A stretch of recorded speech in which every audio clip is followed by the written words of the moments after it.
La bureaucratie hiérarchique, elle est en permanence construite contre ce dont l'être humain a besoin. On prend des polytechniciens ou des ingénieurs de centrale auxquels on a appris à faire des ponts et des tunnels.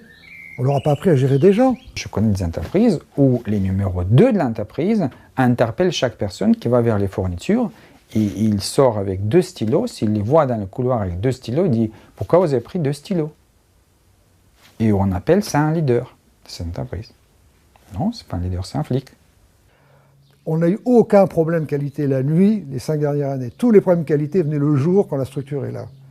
Et même chez nous. Et on n'en tire pas la conclusion, parce que c'est bien la preuve que cette structure ne sert à rien. Moi, j'ai connu les vieux briscards. Moi, j'appelle les anciens.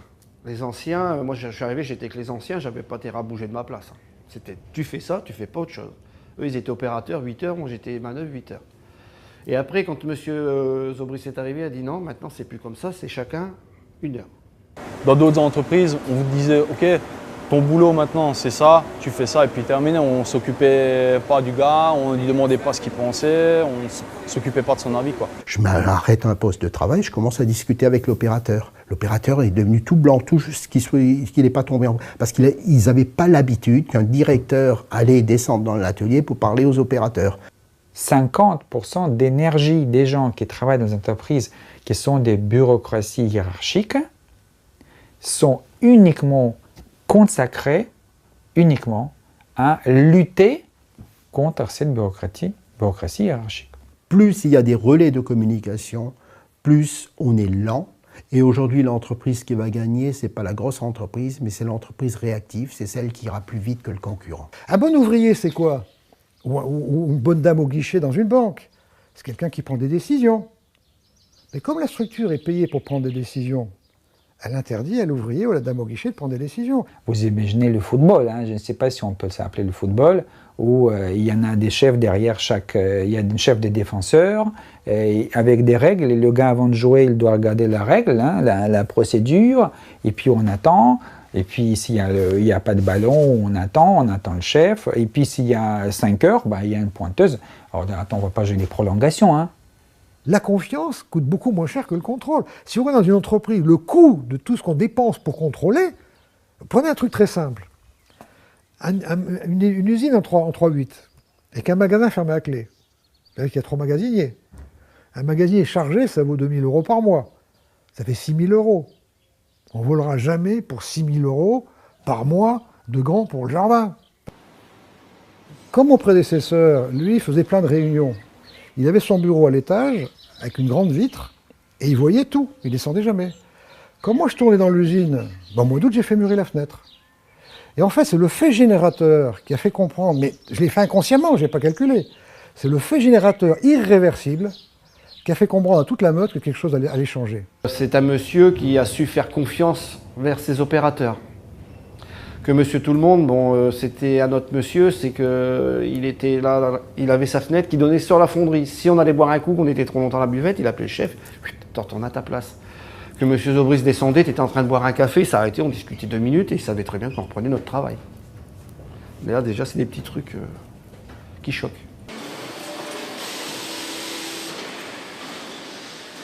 Il fallait arriver à l'heure, arriver le soir, toujours pointé. Que quand M. Zobris est arrivé, l'anecdote, c'est plus de pointeuse. L'homme est bon, il sait qu'il a un travail de telle heure à telle heure, on arrive à l'heure, on part à l'heure, point barre, il n'y a plus de pointeuse. Et je découvre quoi? C'est qu'avant, les gens étaient à 6h moins 20 pour 6 heures devant la pointeuse. Et là, après, ils étaient à 6h moins 20 sur leur machine. Où ils discutaient entre eux, mais ils préparaient le travail.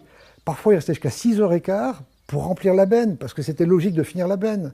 C'est-à-dire j'ai créé une déconnexion par rapport au temps, pour après expliquer aux gens qu'ils étaient payés par le client, qu'ils n'étaient pas payés pour faire un temps, mais qu'ils étaient payés pour chercher l'amour d'un client. Je me suis retrouvé avec une grève, très belle expérience aussi, puisque les gens ont commencé, mais alors l'ensemble, à défiler à travers l'usine. Et je me souviendrai toujours, j'ai pris le chemin inverse et je suis allé en face de ce mouvement, avec tout mon encadrement qui n'était pas présent. Plutôt enfermé dans les bureaux. Et en allant contre cette foule qui venait en face de moi, j'étais un peu comme Moïse, parce que le groupe s'écartait, puis j'allais en face. Puis c'était des cris, Muns dehors, Muns sur le bûcher, Michel foutez-le à la porte, et ainsi de suite. Avant, on avait un chef, on avait 2 régleurs par équipe, que maintenant, il n'y en a plus de tout ça. Il y a un leader, et nous, on est propre chef, on est régleur, on est contrôleur, tout ça. Qu'avant, on n'était pas. Et ça a supprimé des personnes qui ont été dans d'autres postes, mais ça a été notre logistique de travail, en fait. Tout l'encadrement se garait à l'intérieur de l'usine, mais comme l'encadrement se garait à l'intérieur de l'usine, les partenaires sociaux se garaient aussi à l'intérieur de l'usine, et on me disait, les parkings ne sont pas suffisants. Au bout d'un moment, j'ai commencé à mettre ma voiture sur le parking des ouvriers. C'est qu'un jour, alors je fais mon tour d'usine, au mois de juin, il y avait jusqu'à 25% de primes chaque mois de quantité de producté dans la banque. Et il y avait des primes de chaleur en fonderie. Et déjà ça, je trouvais ça stupide, parce que c'est pas parce qu'on donne une prime à quelqu'un qui fait moins chaud. Il vaut mieux utiliser cet argent-là pour faire en sorte qu'il fait moins chaud. Et donc, cette prime était proportionnelle à la chaleur en fonderie. Et en juin, je découvre que les ouvriers fermaient les fenêtres pour que ça fasse plus chaud. Mais on est con. Et dans l'heure qui suit, j'ai réuni tout le monde en disant, attendez, c'est stupide. Vos femmes ne savent pas combien elles vont gagner d'un mois sur l'autre. Si vous êtes d'accord, on prend la moyenne de ce que chacun a eu depuis 2 ans, on le met dans le salaire et il n'y aura plus de prime à feuille. Et là, je découvre quoi? C'est que, notamment, il y avait des postes de travail qui n'existent plus maintenant, parce qu'on a évolué techniquement. Il y avait une quinzaine de dames qui étaient sur des presses à découper, et qui, en fait, détouraient les pièces, parce qu'en fonderie, parfois, il y a des bavures, donc elles découpaient les pièces. Les mêmes dames, les mêmes pièces, les mêmes machines, 20% en plus.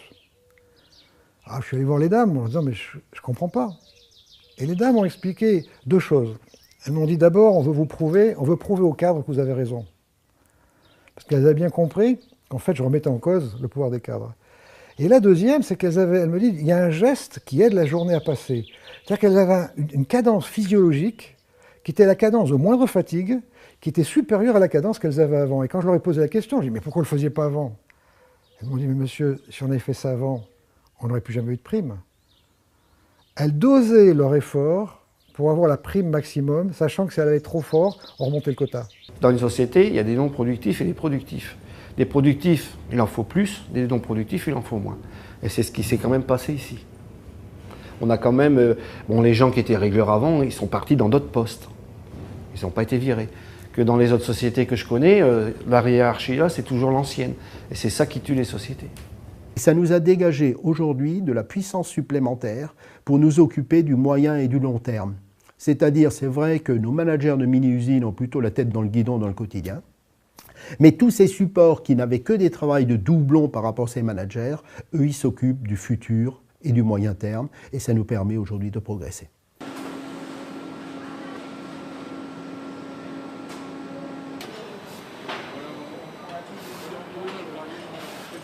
Bon, moi, j'ai pas de diplôme, hein, j'ai qu'un CAP. Aujourd'hui, je suis leader d'un groupe de 30 personnes. À l'extérieur, bon, on appelle ça un chef d'atelier avec des diplômes, bac plus 2, Aujourd'hui, on a su faire une entreprise qu'on a donné, du pouvoir, enfin pas du pouvoir, mais de l'autonomie aux gens, qui fait qu'avec même avec un CAP, on arrive à diriger 30 personnes. Dans les autres entreprises, le contremaître est nommé. S'il n'est pas bon, souvent la structure le laissera pour ne pas se désuger. Le leader, il est coopté. Et s'il n'est pas bon, le leader, ça m'est jamais arrivé que les ouvriers me disent que le leader ne soit pas bon, mais il a une telle pression que c'est le leader qui me dit est-ce que je peux repasser ouvrier parce que je ne fais pas le poids, etc., etc. On est quand même certifié, donc il y a des choses à faire qui se font, mais qui se font, je dirais, a posteriori. Ça ne vient pas bloquer le système. Voilà. Tout ce qui est administratif est là pour aider et non pas pour contraindre le système. Là, de toute manière, le leader, déjà, il est là la journée. Nous, quand on est en équipe, quand on est d'après-midi, à partir de 17h30, le leader n'est plus là. Donc, on est là, on est notre propre chef, quoi. Si moi, j'ai pas de boulot et que même le flux à côté, même si je ne suis pas responsable, et que le gars est surbooké parce qu'il a 2 réglages en même temps, ou trop de changements de série, ou peu importe, plein de problèmes, eh ben, on va là-bas, on va lui filer un coup de main, et puis voilà, et puis à charge de revanche.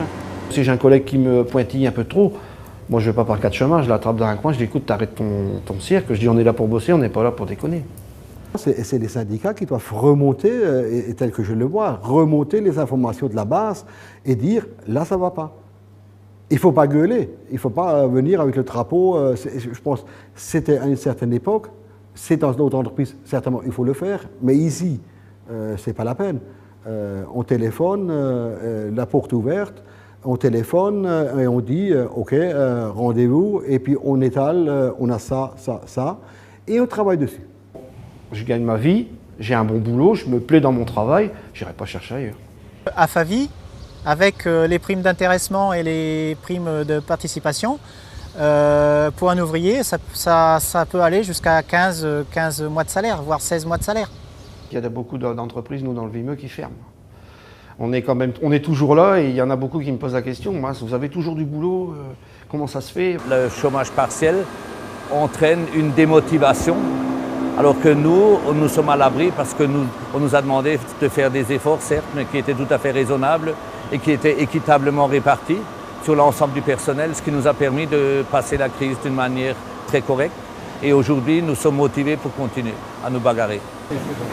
Donc on revérifie, il faut qu'on continue encore, il demande qu'on continue les explications. Nous n'avons plus qu'un niveau de communication qui sont notre niveau de manager de mini-usines, qui aujourd'hui sont responsables de leur usine, au même titre que quelqu'un est responsable de son McDo. Ces managers de mini-usines sont 100% responsables du quotidien. C'est-à-dire, ils font tout pour gagner le client en termes de qualité, de coût et de délai. Ils en sont parfaitement conscients. S'ils ont besoin d'aide, ils ont appel à des fonctions support. Donc les fonctions support aujourd'hui, c'est qui? C'était notamment ce niveau de chef de service, qui sont des gars brillants, qui connaissent bien l'entreprise, mais qui aujourd'hui deviennent pluridisciplinaires parce qu'ils n'ont pas qu'une casquette. En ayant une casquette de chef de service, en fin de compte, on avait énormément de redondance et des freins dans la communication. Aujourd'hui, ils ont une grande connaissance et sont dans des fonctions transverses et tout avance beaucoup plus vite. Vous avez la grande majorité des gens dans l'entreprise qui agissent en permanence pour le bien de l'entreprise et qui avancent chaque jour, vous voyez, vers cette destination-là, qui est bien sûr atteint de manière beaucoup plus fiable, beaucoup plus rapidement, à moins de frais. Donc ce n'est pas étonnant que les performances de ces entreprises-là, ils sont absolument incomparables avec la grande majorité des entreprises traditionnelles. Disons, j'aimerais bien que les sociétés extérieures prennent notre modèle. C'est tout ce que je pourrais dire. Voir comment tourne la société Favie, qui en prennent pas mal. Il y aurait peut-être des sociétés qui existeraient encore maintenant. L'histoire, comment c'est géré, comment c'est les mini-usines, tout ça. Ils ont du mal à capter un peu. Parce que chez eux, ils sont pas... Eux, c'est chef, sous-chef, machin, régleur, voilà. On a pris les devants. On a pris les devants de ces sociétés-là, en fait. On les a grillés, quoi, quelque part. C'est très marrant parce que souvent quand les gens viennent visiter notre entreprise, ils nous disent « mais vous n'avez pas les mêmes gens que nous, ils sont meilleurs ». Je dis « mais attendez, c'est exactement les mêmes ». C'est exactement les mêmes. Par contre, ces gens n'ont pas arrêté d'évoluer dans l'entreprise. Et c'est vrai, aujourd'hui, des opérateurs qui répondent très facilement aux questions ou qui sont même force de proposition, peut-être ces mêmes opérateurs, il y a 20 ans, ils n'osaient même pas s'exprimer. Ils sont venus dans l'entreprise simplement pour appuyer sur un bouton. Si vous commencez, il n'y a pas de point de retour. Et il faut tout aligner. Peut-être pas tout en même temps, mais tout aligner. Tout ce qui communique à des gens qu'on ne leur fait pas confiance, qu'on le traite comme des êtres inférieurs intellectuellement ou autrement, etc. Tout ça, on doit l'enlever.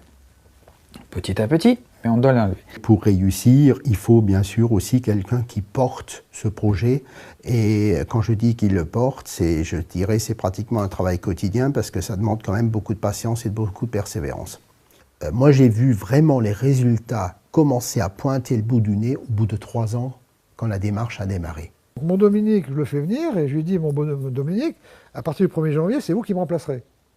Ça, c'est en novembre. Et là, il me dit, non, c'est pas possible. J'y réfléchissais. À l'époque, je le tutoyais, je le voyais. Il passe le week-end, il me dit, non, j'en ai pas avec ma femme, c'est pas possible. J'ai dit, attendez, Dominique, on est l'otage du bonheur de 600 familles. Il me dit, alors, je dis, quand on est otage, on ferme sa gueule. Je suis totalement convaincu que les entreprises qui gagnent sur le long terme ont une grande stabilité dans le management. C'est d'ailleurs aussi peut-être une chance pour ce qu'on appelle aujourd'hui la vieille Europe, parce que beaucoup d'entrepreneurs se disent on ne peut plus produire en Europe. Je pense que c'est tout à fait faux. Je me suis d'ailleurs toujours battu contre, en étant contre les délocalisations, trop vite fait, simplement pour des histoires de low cost ou des coûts de main-d'œuvre. Parce que quand vous travaillez sur l'humain, et vous travaillez sur le long terme. Alors bien sûr, travailler sur le long terme, vous ne pouvez pas avoir des retours d'investissement comme souvent vous le demandent des fonds de pension très rapides. Mais vous travaillez sur la stabilité. Et vous travaillez parce que l'homme n'a jamais fini d'apprendre. Quelque chose de souple, qui marche. Pas des trucs rigide. Chef, je peux aller faire pipi. Non. Je regardais les ouvriers, mais longtemps, puis je venais le week-end, je ne suis jamais arrivé à faire ce qu'ils faisaient. Quand vous êtes un manuel et que vous n'arrivez pas à faire ce que fait quelqu'un d'autre, humblement, vous êtes bien obligé de reconnaître qu'il vous est supérieur dans un domaine. C'est ce qui m'a amené à penser que les ouvriers me payaient. Parce qu'on le veuille ou qu'on ne le veuille pas, c'est que si les ouvriers arrêtent de travailler, le patron ne peut pas le payer. Si le patron arrête de travailler, les ouvriers, ils marchent quand même. Hein. Alors peut-être qu'au bout de 6 mois, il y aurait des problèmes. Mais c'est même pas évident. Hein.